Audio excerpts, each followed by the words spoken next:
சென்று நாம் சிறு தெய்வம் சேருவோம் அல்லோ.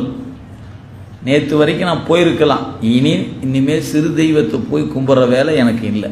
அருமையான தொடர். சென்று நாம் சிறு தெய்வம் சேர்வோம் அல்லோ, சிவபெருமான் திருவடியே சேரப்பெற்று. பெருமானுக்கு ஆட்பட்டுட்டிங்கன்னா இப்போ நமக்கு நிறைய கேள்வியெலாம் இருக்கும். நம்ம இந்த இறை வழிபாட்டுக்கு வரக்கு முன்னாடி நிச்சயமாக நாம் ஏதோ ஒரு வழிபாட்டில் ரொம்ப ஆழமாக இருந்திருப்போம். நம்ம ஊரில் கூடிய மாரியம்மன், காளியம்மன், எல்லை தெய்வங்கள், குலதெய்வம், அப்படி பல வழிபாட்டில் தான் இருந்திருப்போம். மெல்ல மெல்ல சாமிகிட்ட வந்துட்டோம். இப்போ நமக்கு ஒரு சந்தேகம் வருது, அந்த சாமியை போய் கும்பிடலாமா? அது ஒரு கேள்விக்கும். கும்பிடக்கூடாது என்பதல்ல, நீங்கள் அப்படி ஒரு கால் கும்பிடாமல் விட்டுட்டா அதனால் தெய்வ குத்தம் வந்துரும்னு பயப்பட வேண்டியதில்லை. நான் அதான் சொல்லலாம். இப்போ நம்ம குலதெய்வம் என்பது கடா வெற்ற சாமின்னு வச்சுக்கோங்க. நம்ம குலதெய்வம் கடா வெற்ற சாமி. இப்போ நம்ம சிவனடியார் ஆகிட்டோம்.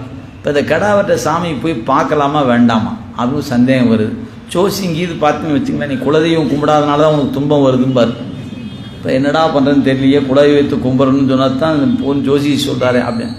நாம் அதெல்லாம் பயப்பட வேண்டியதெல்லாம் இல்லைங்க. இறைவனுக்கு ஆட்பட்டுட்டிங்கன்னா அந்த தெய்வம் உங்களை பார்த்து, தம்பி நீ தான் உருப்பிட்டுருக்கிற வந்ததுலையே, நீ கிளம்பு போ அப்படின்னு ஒன்று விட்டுரும். இன்னும் பல பேர் தேர மாட்டேங்கிறான், இன்னும் கடாய் வெட்டிக்கிட்டே கிடக்கிறான். நீ யாரு தேர்ச்சி பெற்றுட்டியே தம்பி, நல்லாரா மகராசனா இரு அப்படின்னு அனுப்பிச்சு கொடுக்குமே ஒழிய, நீ என்கிட்டயே இருந்துட்டு எங்களோடவே இருந்துட்டு என்னை விட்டு போயிட்டில்ல, உன்னை சும்மா விட்டுடுனா நான் அப்படின்னு பண்ணுச்சுன்னா அது தெய்வம் அல்லங்க. இதுதான் உண்மை.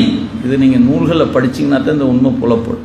அதனால் நம்ம பெருதெய்வ வழிபாட்டுக்கு வந்துட்டோம்னா சிறு தெய்வ வழிபாட்டுக்குரிய தெய்வங்கள் நம்ம மேலே கோபித்து கொள்ளும், சாபம் வந்துடும், பழி வந்துடும் அப்படின்னு ஒருபோதும் பயப்படும். ஏன்னா நாம் இறைவனுக்கு ஆட்பட்டிருக்கிறோம்.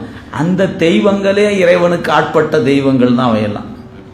அதனால் அந்த தெய்வங்களை வணங்கியே ஆகணும். நீங்கள் வணங்கினா தப்பு இல்லை. போகிறோம், கடா வெட்டுறீங்களா, வெட்டிக்குங்க, சாப்பிட்டுங்க. நான் ஒரு வணக்கத்தை போட்டுட்டு, அம்மா உன்னால தான் இன்றைக்கி சிவபெருமானுக்கு நான் ஆட்பட்டுருக்கிறேன், வணக்கம் தாயே அப்படின்னு கும்பிட போட்டு போயிட்டே இருக்கலாம், தப்பே கிடையாது.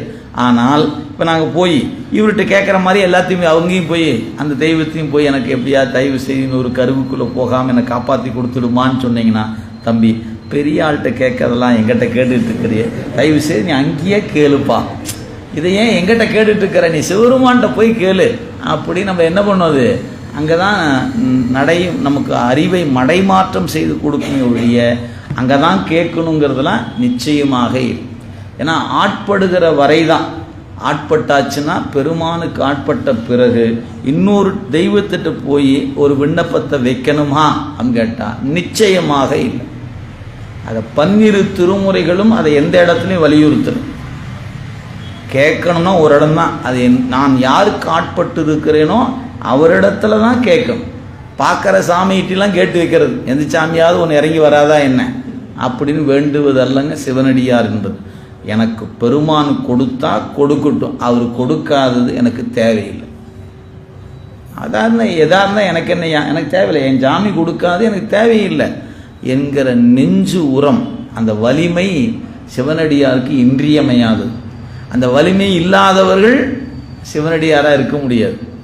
இதுதான் அடிப்படை.